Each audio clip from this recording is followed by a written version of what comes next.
అది వశిష్ఠ మహర్షి చెప్తాను సార్. మొన్న ఏమో చేసినారా? నిన్న లేదు మొన్న ఆల్రెడీ నేను పిన్ను పెట్టినా చూడు సార్, అంతవరకు అంటే నేను చేసిండేది అయితే పౌరుడు తన కోపంలో బలభాగ్ని అంతే మధ్యలో చేయలేదా?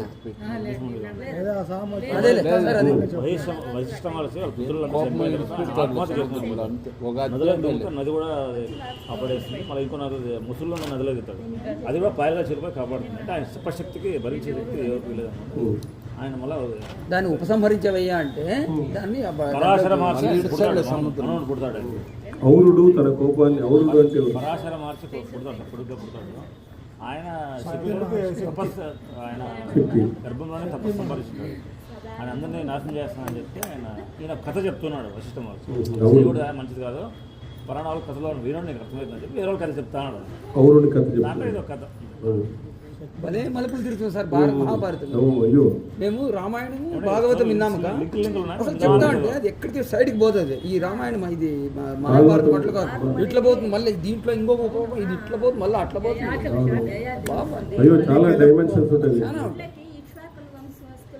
అంతా వస్తుంది. రామాయణం కూడా ఇందులో వస్తుంది, భగవద్గీత ఇందులో వస్తుంది, అన్నీ వస్తాయి. చెప్పేవాళ్ళు చాలా కాన్సన్ట్రేషన్తో చెప్పాలి. ఎలాంటి వాళ్ళు అర్థం చేసుకుంటే మీకు కొద్దిగా కరెక్ట్గా చెప్పాలి. చదివి తర్వాత చెప్పాల్సి వస్తుంది. సార్ ఏం చేయాలంటే ఫోటో తీసుకుని వెళ్ళిపోవాలి, చూసుకోవాలా, మళ్ళీ చెప్పాలంటే అప్పుడు ఇంకా బాగుంది. ఈవిడ కాన్ఫిడెంట్గా వచ్చేస్తుంది. అవునవును. ఇక్కడ ఔరుడు తన కోపాన్ని బడబాగ్నిలో విడిచుట 179వ అధ్యాయం. తల్లిదండ్రులారా, కోపంతో సర్వలోక వినాశనం చేస్తానని నేను చేసిన ప్రతిజ్ఞ వ్యర్థం కాదు. వ్యర్థంగా కోపించి ప్రతిజ్ఞలు చేసేవాడిగా నేను కాలేను. కోపం సఫలం చేయకుండా పోతే అది అగ్ని ఆరని దహించినట్లు నన్ను దహిస్తుంది.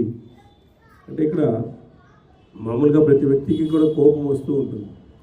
దాన్ని ఏదో రకంగా మనం ఎక్స్ప్రెస్ చేయాలి. అగ్రెసివ్ కాకుండా దాన్ని అగ్రెసివ్ కాకుండా పాజిటివ్గా దాన్ని ఎక్స్ప్రెస్ చేసినప్పుడు ఆ కోపం మరింత ఎక్కువగా కాకుండా, ఆ కోపం అనేటువంటిది మనకు వినాశనం కాకుండా చూడడానికి అవకాశం ఉంటుంది. ఆ కోపాన్ని ఏదో విధంగా నేను వ్యక్తపరచాలని చెప్తున్నాడు. సకారణమైన కోపాన్ని సహించేవాడు ధర్మార్థ కామరూపమైన త్రివర్గానికి చక్కగా రక్షించుకోలేడు. సకారణమైనటువంటి కోపాన్ని సహించేవాడు ధర్మార్థ కామరూపమైన త్రివర్గాన్ని చక్కగా రక్షించుకోలేడు. అంటే కారణం లేకుండా మనము కోపాన్ని తెచ్చుకోవడం అనేటువంటిది మంచిది కాదు. అది మనకు ధర్మార్థ కామరూపమైనటువంటి త్రివర్గాన్ని చక్కగా రక్షించుకోలేడు అని చెప్తాను. భారతం మనకు చెప్పేది అదే. చతుర్విధ పరపుష్ప ఫల ఇవన్నీ కూడా మనకు బ్యాలెన్స్డ్గా ఉండాలని చెప్తుంది అన్నమాట. ఆ బ్యాలెన్స్డ్గా ఉండడమే మన యొక్క మనస్థితిని ఆ విధంగా డెవలప్ చేస్తుంది భారతం ఎప్పుడు కూడా. ధర్మ, అర్థ, కామ, మోక్ష ఉన్నాయి. సో అర్థకామాలు ఇక్కడ ఎంత ఉన్నాయంటే 80% ఉన్నాయి. అర్థకామాలు 20%, ధర్మం 10% ఉంది, మోక్షం 10% ఉంది. సో ఇప్పుడు పెరగాల్సింది ఏమి అంటే, తగ్గాల్సింది అర్థకామాలు, పెరగాల్సింది ధర్మ మోక్షాలు పెరగాల, అర్థకామాలు తగ్గిపోవాల. ఆ బ్యాలెన్స్ అనేటువంటిది రావాలి. ఆ బ్యాలెన్స్ వచ్చే వరకు మనకు సత్యం అనేది అర్థం కాదు. ఎందుకంటే మానవుడు భౌతికంగా జీవించినప్పటికీ కూడా, కాబట్టి ధార్మికంగా జీవించిన తర్వాతనే సత్యం అర్థమవుతుంది అని చెప్తారు. దీంట్లో ధార్మికంగా జీవించే వరకు సత్యం అర్థం కాదు, ఎవరికి అర్థం కాదు. నీకు పట్టుకోవాలని కూడా అనిపించదు, దాన్ని యాక్సెప్ట్ చేయలేము అన్నమాట. ఇప్పుడు ధర్మంగా జీవించే వాళ్ళకి పోండి, వాళ్ళు ఇమ్మీడియట్గా పట్టుకొనేస్తారు దాన్ని. ఓహో ఇది కరెక్ట్ అనేస్తారు. అది భారతంలో ఉండేటువంటి ఈ కథలన్నీ మనకి ఎందుకు చెప్తున్నారంటే ధర్మం వైపు మొగ్గు చూపాలని. ఎందుకంటే దీన్ని మించినటువంటిదే లేదు. ఎందుకంటే ఇది అదార్థంగా జరిగినటువంటి సంఘటన. యథార్థంగా ఫలితాలు ఇచ్చినటువంటి ఇదన్నమాట. మనకు యథార్థంగా ఫలితాలు ఇచ్చినటువంటిది కూడా ఇదే. మన కొన్ని రోజుల క్రితము మన ఆంధ్రదేశంలోనే జనమేజయుని శాసనాలు లభించినాయి. జనమేజయుని శాసనాలు లభించినాయి మనకు.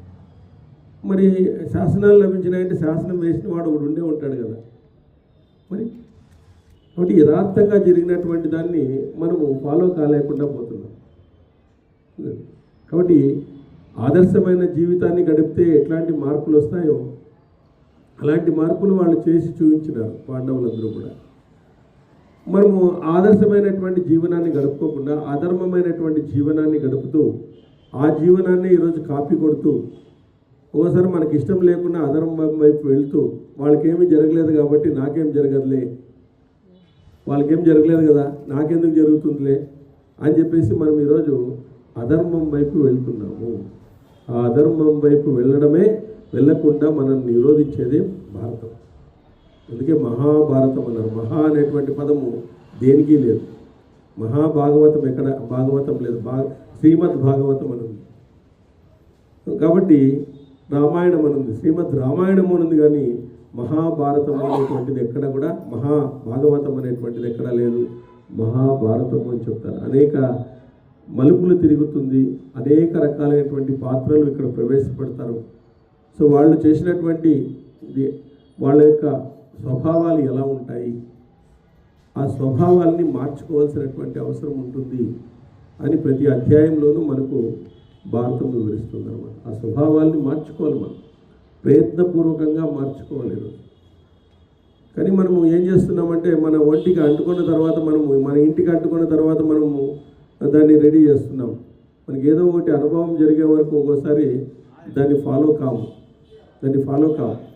అది చాపు కింద నీరులాగా దూరుతూనే ఉంటుంది. అధర్మానికి వచ్చినప్పుడు ఆ చాపు కింద నీరులాగా ఎక్కడో చోట నీకు దూరడం అనేటువంటి జరుగుతుంది. ఆ విధంగా ఫలితాన్ని అనుభవించడం కూడా జరుగుతుంది అన్నమాట.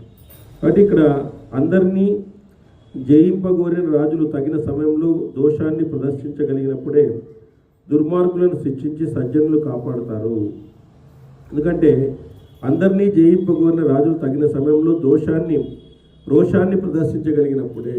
అంటే రాజులు అనేటువంటి వాళ్ళు మెతగా వైఖరిగా ఉండకూడదు, రోషాన్ని ప్రదర్శించాల్సిందే. వాళ్ళు అయ్యో ఎదుటి వ్యక్తిని ఎట్లా చంపేది అట్లా అంతా ఉండకూడదు. భగవద్గీతలో అదే కదా చెప్పిండేది. శ్రీకృష్ణ భగవానుడు ఏం చెప్పినాడు, మా తాతలు తండ్రులు అంతా ఎదురుకున్నారు, నేను ఎట్లా చంపేది అంటే వాళ్ళు బాణాలు పట్టుకొని నీ మీదకు ఉన్నారు.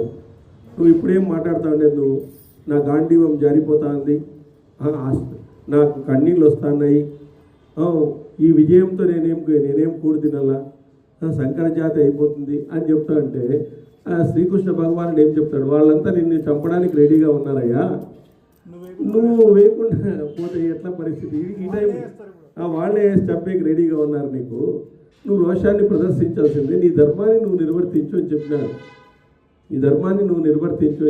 అన్నమాట.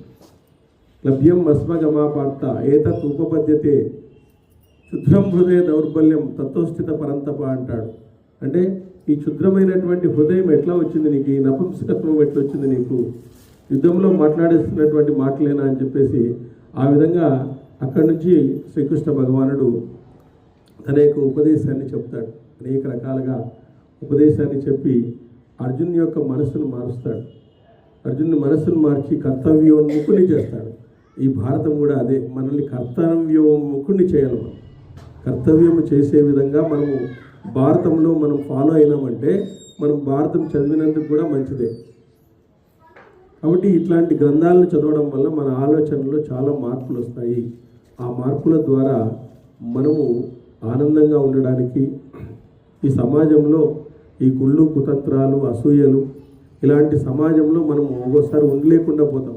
కానీ ఈ గ్రంథాలు పట్టుకోవడం వల్ల ఏమంటే హాయిగా ఉండొచ్చు.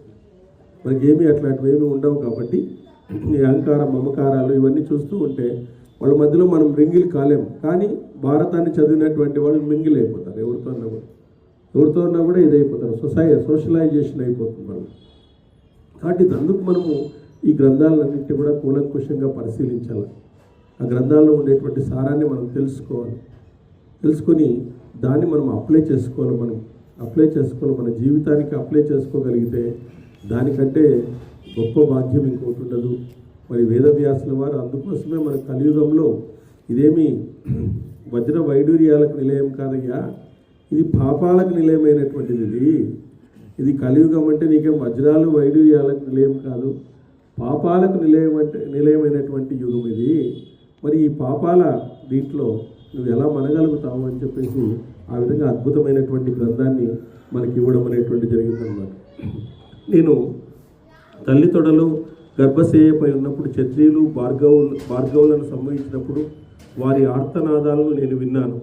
క్షత్రియోధులు గర్భస్థ శిశువును కూడా విడవక భృగులను సంహరించడం ప్రారంభించినప్పుడే నన్ను కోపం ఆవేశించింది. అప్పుడు నా తల్లులు పూర్ణ గర్భవతులు. నా పితరులు వారితో భయంతో సర్వలోకాలకు పరిగెత్తారు, కానీ శరణు దొరకలేదు. భృగువంశస్థ పత్రులకు రక్షణ ఎవరూ దొరకలేదు. అప్పుడు కళ్యాణ రూపిణి అయినటువంటి నా తల్లి నన్ను తొడలో దాచి ఉంది.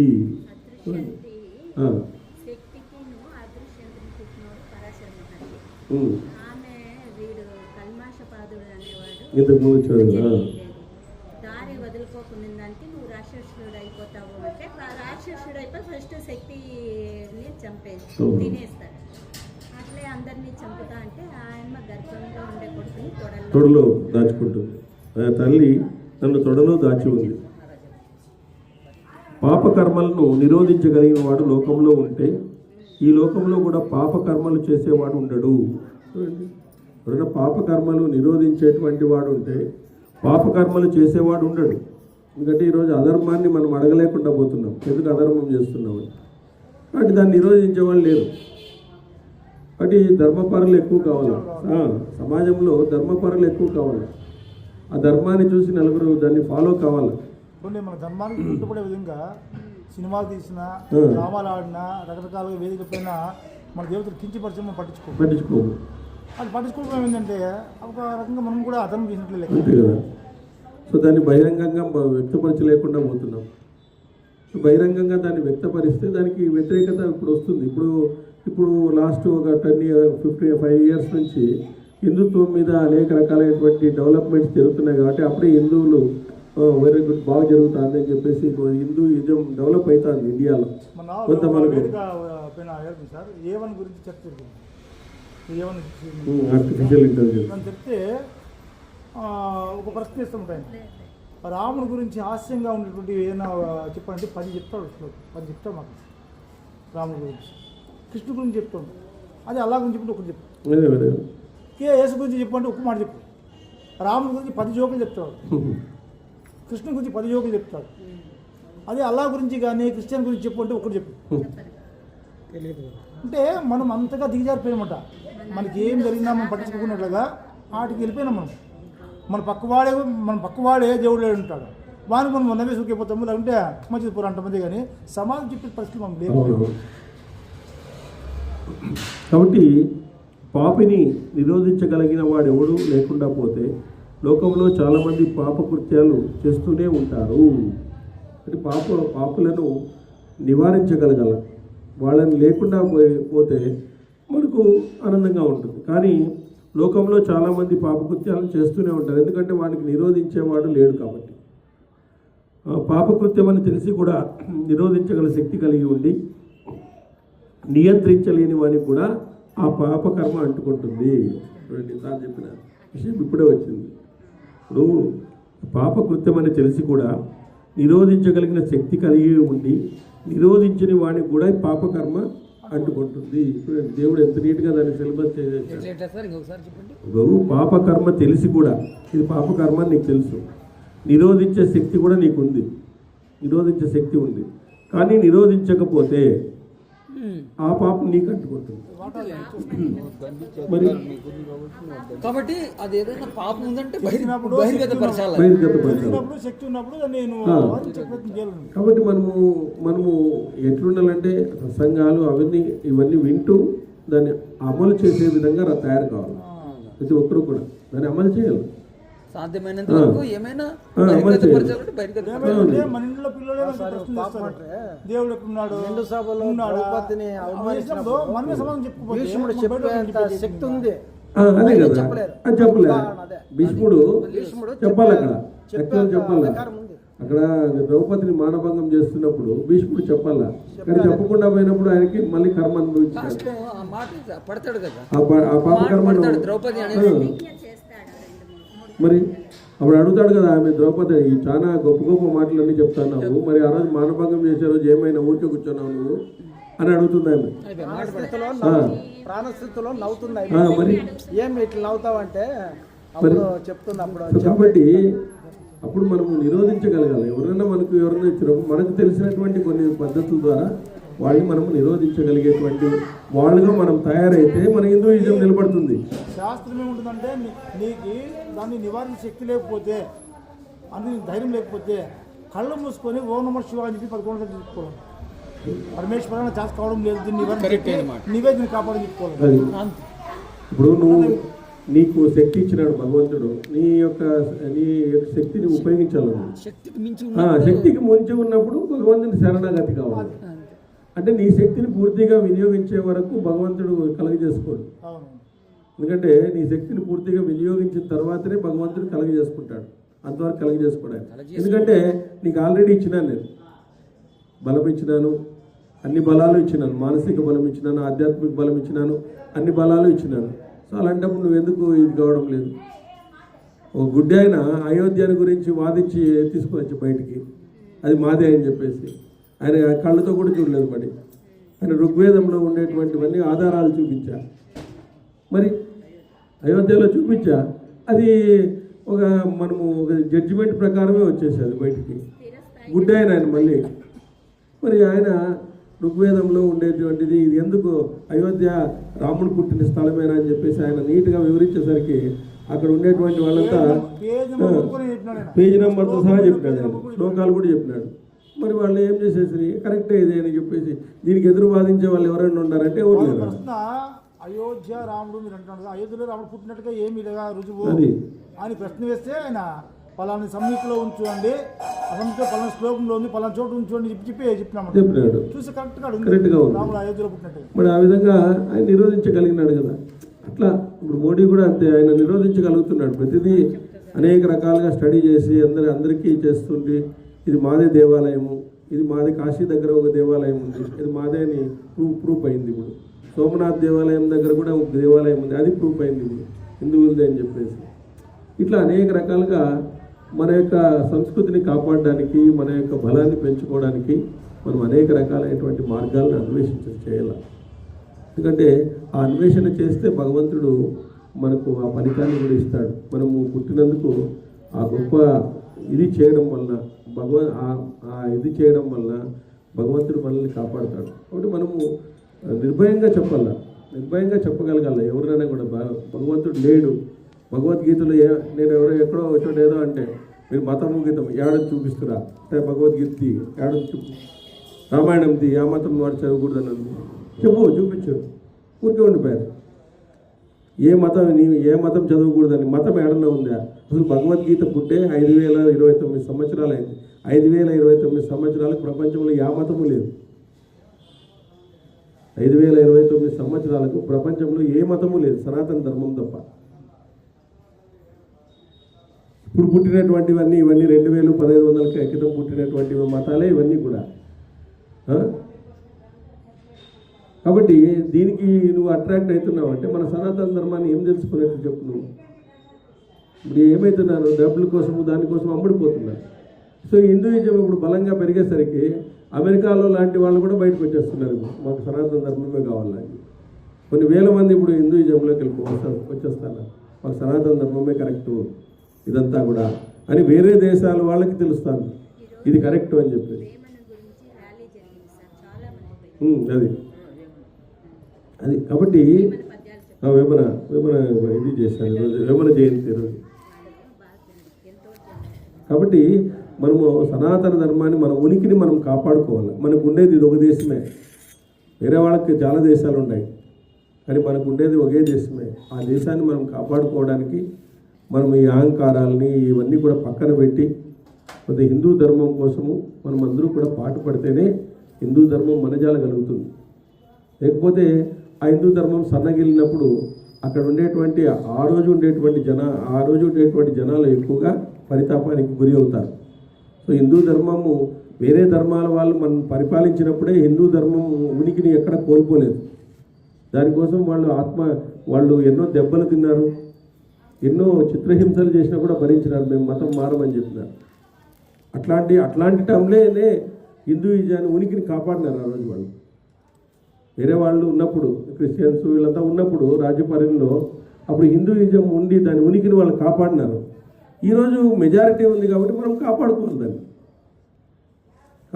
దానికి మనల్ని కాపాడుకోవాలా. ఎందుకు కాపాడుకోవాలా? ఆ ధర్మం ఉంటేనే మనం మనగలుగుతాం, లేకుంటే వేరే ధర్మంలో మనం ఉండలేము. వేరే ధర్మంలో మనము ఏమాత్రము ఇమడలేము అది. అంతే కదా, బడిగింట్లో ఉన్నట్లే ఇంకా అంతే. ఇంకా అంటే దాంట్లో మనం ఇమడలేము కాబట్టి మరి. కాబట్టి ఇప్పుడు మన హిందూ సమ్మేళనాలు జరిగినాయి, ఎంతోమంది వచ్చి పాలు పంచుకుంటున్నారు, మరి అనేక విషయాలను చెప్తున్నారు. పిల్లల్లో కూడా ఆ విధంగా జరుగుతుంది. ఇప్పుడు పండుగలు ఇవన్నీ కూడా వాతావరణం మారిపోతుంది, అందరికీ కూడా రియలైజ్ అవుతున్నారు పిల్లలు. ఈరోజు ఎన్నో ప్రాంతాలకు పోయి పిల్లలంతా ఫోటోలు తీసి అవన్నీ పంపిస్తున్నారు వేరే వాళ్ళకి, మన ధర్మం ఇంత గొప్పది అని చెప్పేసి. సో ఈ విధంగా జరుగుతుంది. ఈరోజు మీరు అరుణాచలం పోతే సాటర్డే సండే సాఫ్ట్వేర్ వాళ్ళే ఉంటారంతా, అందరూ వాళ్ళే బ్యాగ్లు వేసుకొని తిరుగుతూ అంటారు. ఏటికి పోతున్నారో తెలియదు ప్రస్తుతానికి, తిరుగుతూ అంటారు అంతే. 14 కిలోమీటర్లు పోతారు మొదలు. అట్లా యూత్ అంతా కూడా ఈరోజు వచ్చేస్తారు హిందూ ధర్మం యొక్క అంతే.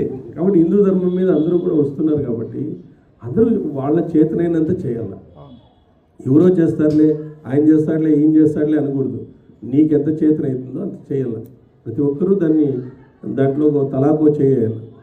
కాబట్టి ఎవరో చేస్తారులే, పెద్దోళ్ళు ఉన్నారులే, ఆర్ఎస్ఎస్ వాళ్ళు ఉన్నారులే, వాళ్ళు ఉన్నారులే అని చెప్పకూడదు. ఇంతకుముందు ఆర్ఆర్ఆర్ సినిమా తెలుసు, ఆర్ఎస్ఎస్ ఎవరికి తెలుసు? ఇప్పుడు ఆర్ఎస్ఎస్ అందరికీ తెలిసింది పిల్లలకి.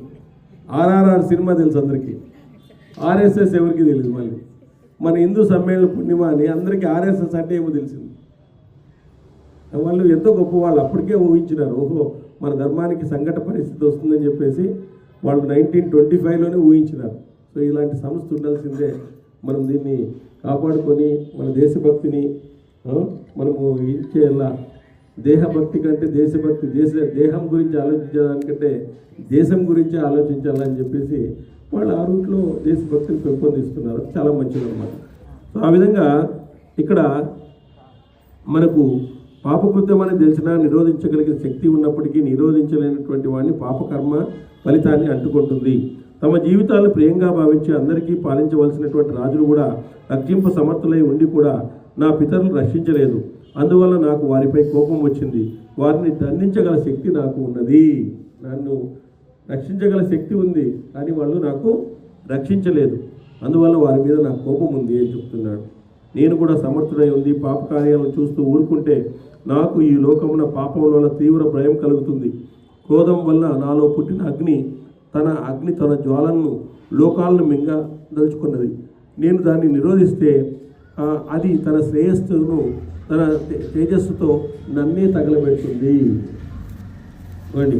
చూడండి, క్రోధం వలన నాలో పుట్టిన అగ్ని తన జ్వాలలతో లోకాన్ని మృంగదలుచుకున్నది. నేను దాన్ని నిరోధించినాను అనుకోండి, ఆ కోపం యొక్క అగ్ని దాని యొక్క ఫలితము జరగాల్సిందే. దాన్ని మనము నిరోధించకూడదు, దాన్ని నిరోధించకూడదు. కాబట్టి నిరోధిస్తే ఏమవుతుంది? మన యొక్క తేజస్సునే తగలబెడుతుంది, కాబట్టి నిరోధించకూడదు. మనం ఏదాన్ని కూడా నిరోధించకూడదు, దాన్ని మనము ఎక్స్ప్రెస్ చేయడానికే చేయాలన్నమాట. కాబట్టి సత్సంగం అంటేనే శాంతి వచనాలు ఉంటాయి, ధైర్య వచనాలు ఉంటాయి, ధర్మ వచనాలు ఉంటాయి కదా. ధర్మం గురించి చెప్తాం మనం ఇక్కడ, ధైర్యాన్ని గురించి చెప్తాము, శాంతి గురించి కూడా చెప్తాము. ఏది ఎప్పుడు కావాలో అప్పుడు యూజ్ చేసుకోవాలి మనం. కాబట్టి మీరు సర్వలోకాల హితాన్ని కోరుకున్నప్పటికీ కూడా నేను ఎరుగుదును. కాబట్టి పితరులారా లోకములకు నాకు మేలు చేయకట్టినట్లు మీరు ఆదేశించండి అన్నాడు. పితరులు ఇలా అన్నారు, క్రోధం వల్ల నీలో పుట్టిన అగ్ని లోకాలను గ్రహింపగొరుతుంది కదా, దాన్ని నీటిలో వదిలిపెట్టు, నీకు మేలు కలుగుతుంది. లోకాలు నీటిలో ప్రతిష్ఠించబడతాయి.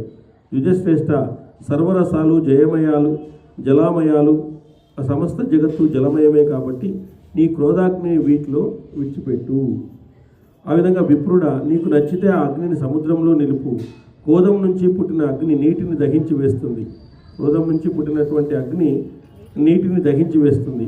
లోకాలు జలమయములనే కదా వ్యవహారము అనగా ఈ రీతిగా నీ ప్రతిజ్ఞ యథార్థమవుతుంది. దేవతలతో సహా ఈ లోకాలన్నీ నష్టపోకుండా ఉంటాయి. ఎట్లన్నా లయమవుతుంది కాబట్టి, ఒకటి లయమవుతుంది కాబట్టి దాంట్లో నువ్వు వదిలిపెట్టు. వశిష్ఠుడా, నాయన, అప్పుడు అరుణుడు క్రోధం నుంచి పుట్టిన అగ్ని సముద్రంలో వదిలేశాడు. ఇప్పటికే ఆ అగ్ని పెద్దదిగా ఉన్న అశ్వముఖాది కృతిలో సాగర జలాలను తాగుతూనే ఉంది. వేదవేత్తలకు అది తెలుసు. తన బడబాగ్ని తన నోటి నుంచి అగ్నిని కక్కుతూ మహోదధి జలాన్ని తాగుతూనే ఉంది. జ్ఞానుల్లో శ్రేష్ఠుడా, నీకు మేలు జరుగుతుంది. పరాశర, నీకు పరలోకాల గురించి కూడా తెలుసు. ఈ లోకాలను నశింపజేయగలదు. అంటే వాళ్ళ యొక్క అగ్నిని ఆ విధంగా నీటిలో వదిలేయడం వల్ల ఆ నీరు దాన్ని తాగుతూనే ఉందంట. ఆ అగ్నిని తాగుతూనే ఉందంట. బడబాగ్ని అంటాం దాన్ని. ఆ బడబాగ్నిని తాగుతూనే ఉందంట. అంటే ఆ సముద్రంలో వదిలేసినారు. కాబట్టి ఈ విధంగా గంధర్వుడు ఇలా అన్నాడు. మహాత్ముడైన వశిష్ఠుడు అంటే పరాశర బ్రహ్మర్షి సర్వలోక పరాభవం సంకల్పం నుంచి తన క్రోధాన్ని నిరోధించుకున్నాడు. అప్పుడు సర్వవేత్తల్లో శ్రేష్ఠుడు మహా తేజస్వైన శక్తినందనుడైనటువంటి పరాశర ముని రాక్షస యాగాన్ని అనుష్ఠించాడు. ఆ తర్వాత శక్తివదను మనసులో పెట్టుకొని పరాశరుని విస్తృత యజ్ఞంలో రాక్షసులను బాలవృత్తులతో సహా దహింపసాగేశాడు. రాక్షసుల్ని తర్వాత బాలవృద్ధులతో సహా దహింపవేశాడంట ఆయన కూడా. ఆ సమయంలో వశిష్ఠ మహర్షి కూడా పరాశరుని రెండవ ప్రతిజ్ఞను కూడా భగ్గపరచడం ఇష్టం లేక రాక్షసవాద నుంచి పరాశరుని వాదించలేదు అయిపోవాల్సిందే అని చెప్పినాడు. ఆ యాగంలో మండుతున్న 3 అగ్నులకు ఎదురుగా 4వ అగ్ని కూడా పరాశర మహర్షిని నిలిచాడు. ఆ పరాశరి యాగం నిర్మలమైంది, పవిత్రమైంది. పరాశరుని హోమాన్ని ప్రారంభించగానే ఆ తేజస్సుతో మేఘాల మాట నుంచి సూర్యుడు బయటపడి ఆకాశాన్ని దీపింపచేసినట్లుగా గగనతలంలో ప్రవేశించింది. అంటే వాళ్ళు చేసినటువంటి ఈ తపస్సు, ఈ అగ్ని, అది అనేక చోట్ల వాళ్ళు విడిచిపెడతారన్నమాట. ఎవరి మీద విడిచిపెడితే వాళ్ళు చచ్చిపోతారు. రాక్షసుల మీద, వృద్ధ వాళ్ళ మీద, ఎవరైతే లోకానికి అపకార్తి చేస్తుంటారో అవన్నీ కూడా వాళ్ళు అప్పుడు నిరోధించగలిగినారు. ఆ మహర్షులందరూ కూడా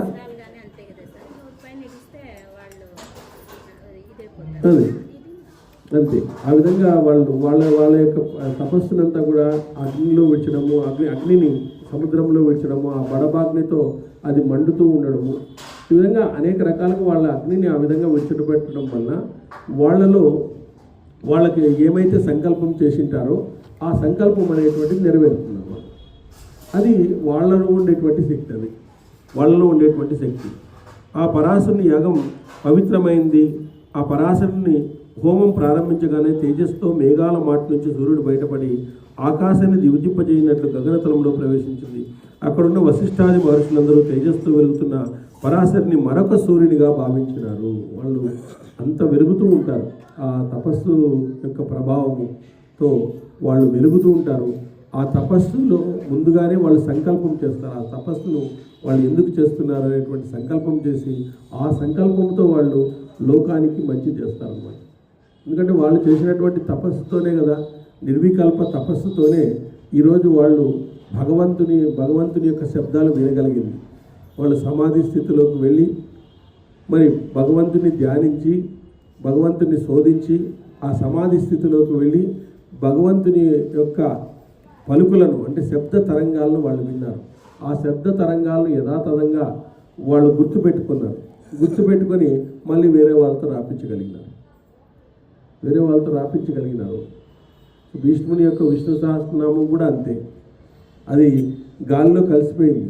మళ్ళీ దాన్ని వెనక్కి తెచ్చి రాపించినారు. ఆ స్తోత్రాన్ని సహదేవుడు మళ్ళీ దాన్ని రాయడం జరిగింది. వెనక్కి తెచ్చి వాళ్ళు మళ్ళీ దాన్ని రాసినారు. మరి అట్లాంటి అద్భుతమైనటువంటి స్తోత్రాన్ని వాళ్ళు వెనక్కి తెచ్చి రాయడం అంటే అంత గొప్పవాళ్ళు మన ఋషులు. ఇప్పుడు చూడండి, మన ఋషులు అంత గొప్పవాళ్ళు. మనం ఎందుకు గొప్పవాళ్ళం కాదు? వాళ్ళ వంశం వాళ్ళమే కదా మనమందరూ కూడా. వాళ్ళ వంశం వాళ్ళమే కదా మనమందరూ కూడా. ఏదో ఒక ఋషికి పుట్టినటువంటి వాళ్ళమే కదా, ఆ వంశం నుంచి వచ్చిన వాళ్ళే కదా. మనకెందుకు ఆ ధైర్య సాహసాలు లేవు, ఆ తపస్సును మనము తీసుకోలేకుండా పోతున్నాము. ఒక నీ ఏజ్ ఉన్నంత నువ్వు ధ్యానం చేయమంటే కూడా కూర్చోలేవు.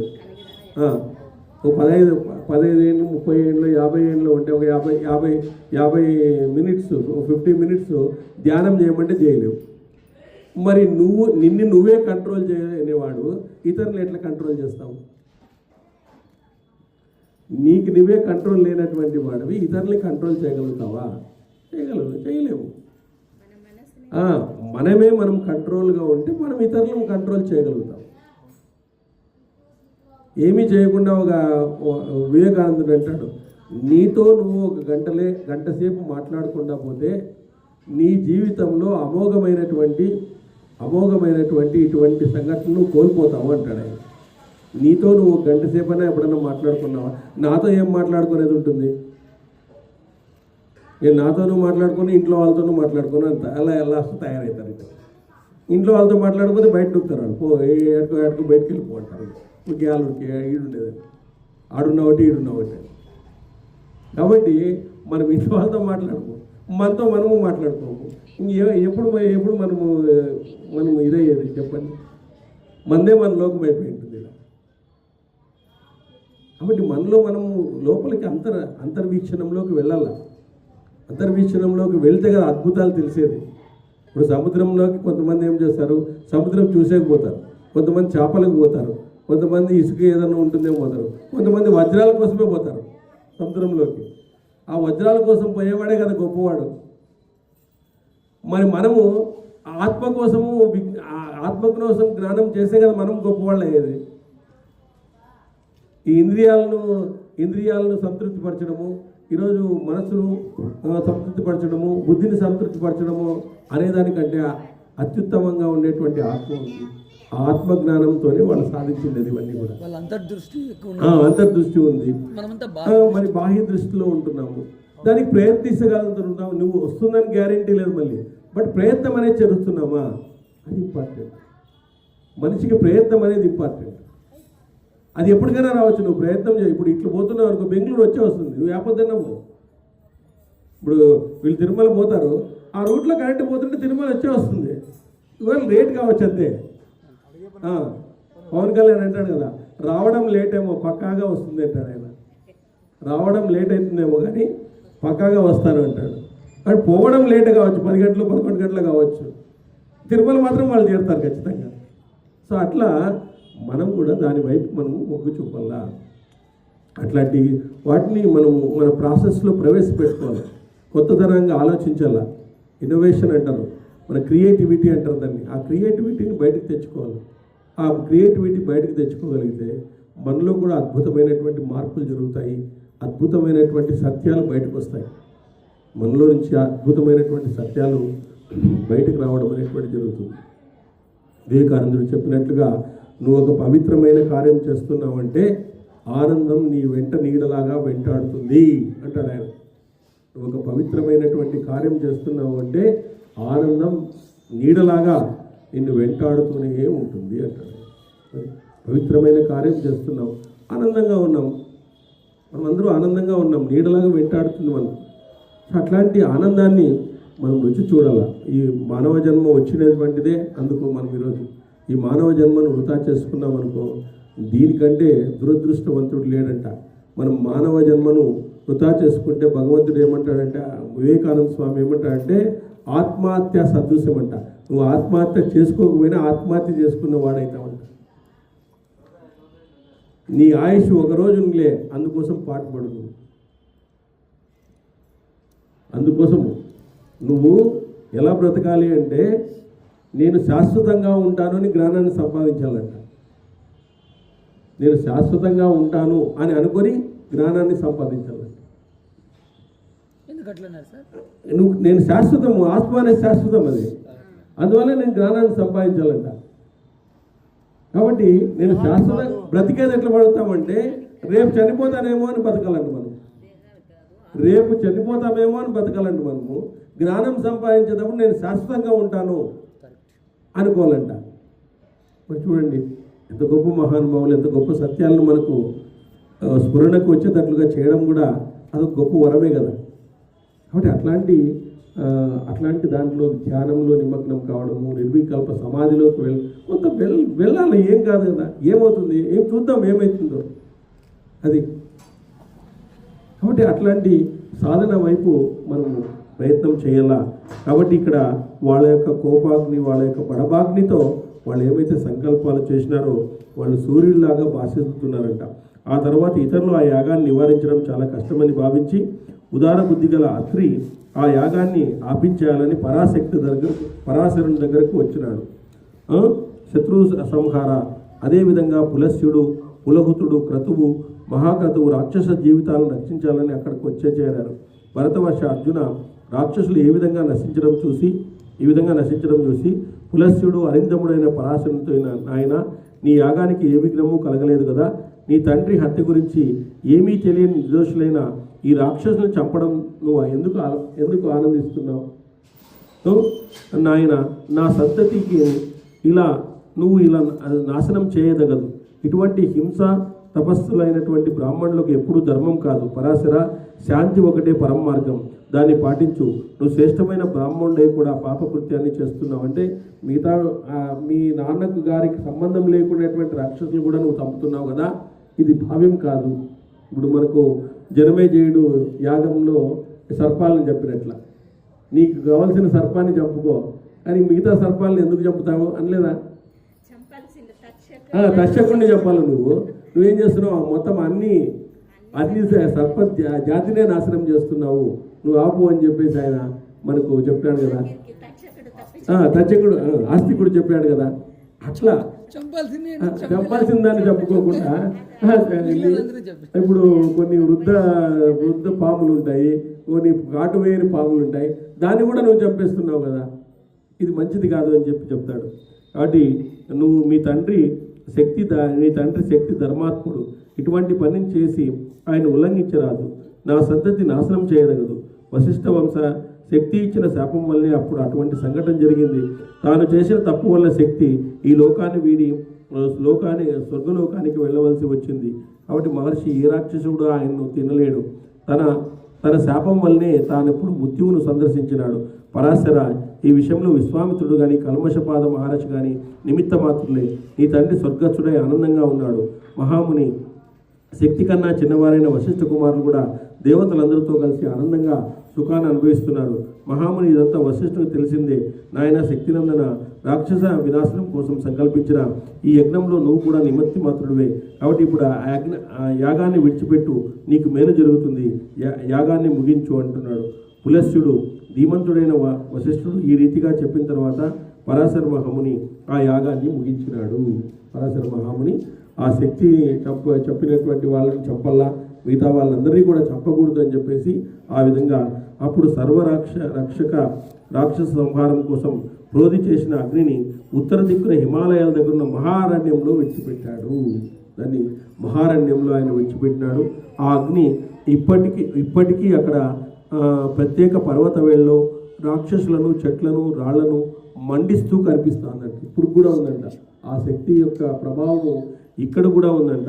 కాబట్టి అర్జునుడి ఇలా అన్నాడు. కర్మసపాద నరపాలుడు బ్రహ్మవేత్తల్లో శ్రేష్ఠుడైన తన గురువు వశిష్ఠునితో ఏ కారణం చేత తన భార్యను నియోగించినాడు.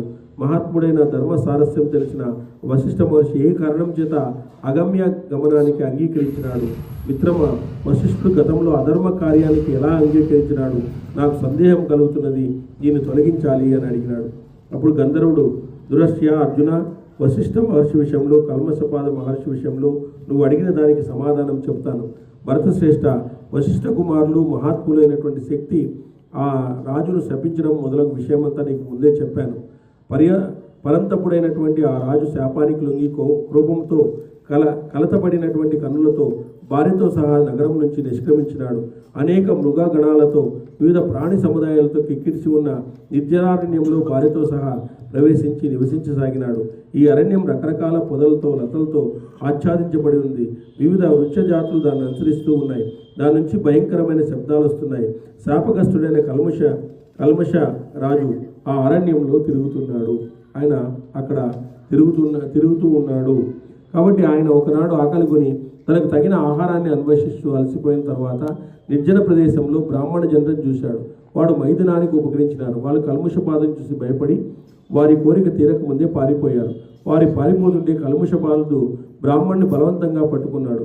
భర్తను రాజు పట్టుకోవడం చూసి బ్రాహ్మణి ఇలా అంది, సూరత రాజా, నువ్వు సూర్యవంశంలో పుట్టిన వాడివి, లోక ప్రసిద్ధి కలిగిన వాడివి, నేను చెప్పబోయే మాట విను అని భార్య చెప్పింది. శాపోహత, నువ్వు ధర్మాన్ని సావధానంగా పాటించేవాడు, గురు సృష్టి యందు ఆసక్తి కలిగిన వాడు, పాపకర్మలు చేయదగదు. రాజశ్రేష్ఠ, నాకు ఋతుకాలం సమీపించింది, భర్త కష్టాల వల్ల దుఃఖంలో ఉన్నాను. నేను సంతార్థార్థినై భర్త దగ్గరకు వచ్చాను. నా కోరిక ఇంకా తీరలేదు. నాపై ప్రసన్నుడివై నా భర్తను వదిలిపెట్టు అని చెప్పింది. ఆమె ఆ రీతిగా ఆక్రోశిస్తున్న పులి తాను తెలియదలుచుకున్న మృగాన్ని తినివేసినట్లు ఆ రాజు ఆమె భర్తను భక్షించినాడు. ఆ సమయంలో క్రోధావిష్ట అయినటువంటి ఆమె కన్నుల నుంచి నీరు కారాయి. అవి మండే అగ్నిగా మారి ఆ ప్రాంతాన్ని దహించి వేసినాయంట. కాబట్టి అప్పుడు భర్త వియోగంతో శోకసప్తరైనటువంటి ఆమె కోపంతో కల్ముష పాద రాజేష్ని ఇట్లా శపించింది, క్షుద్రుడా, నీ కోరిక తీరక మునపే నువ్వు చూస్తుండగానే కీర్తివంతుడైన నా ప్రియ భర్తను భక్షించావు. కాబట్టి దుర్మతి, నువ్వు కూడా నా శాపం వలన ఋతుకాలంలో భార్యతో కలిస్తే వెంటనే ప్రాణాలు పోగొట్టుకుంటావు అని చెప్పినాడు. కల్ముషపాదాన్ని ఆమె జపించింది.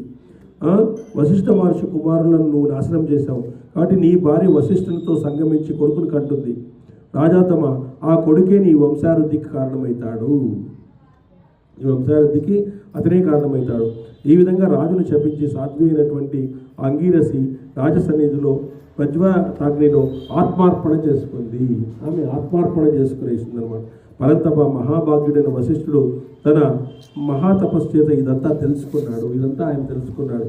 ఆపై చాలా కాలము తరువాత ఆ రాజు శాపాన్ని విస్మరించి ఋతుకాలంలో భార్య దగ్గరకు వెళ్ళాడు. ఆమె నిరాకరించింది. కామమోహితమైన రాజు శాప విషయం గుర్తుకు రాలేదు. మహర్షి మాటలు విని రాజోత్తముడు కలవరపడ్డాడు. నరోత్తమ ఆ శాపాన్ని మాటిమాటికి తలుచుకొని చాలా దుఃఖించాడు.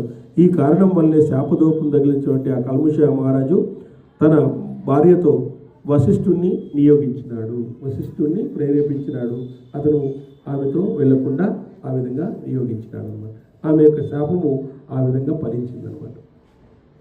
అది అంటే ఆ విధమైనటువంటి సంకల్పాలు వాళ్ళకు నెరవేరుతాయి. ఆ విధంగా సంకల్పాలు నెరవేరి మనకు ఇప్పుడు సంకర జాతి అంటున్నాం కదా, అట్లా పుట్టినట్టుగా అక్కడ కూడా ఆ విధమైనటువంటి కాంకరన్ లిస్ట్ అంటారు దాన్ని.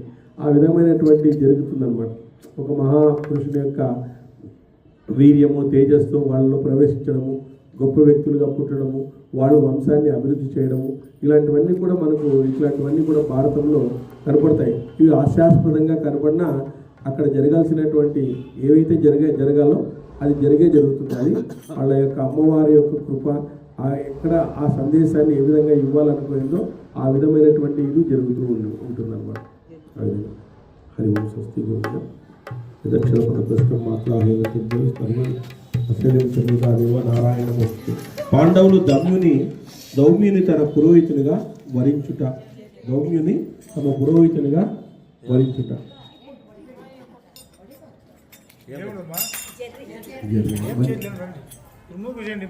మంచిదే లేండి. లక్ష్మీ కళ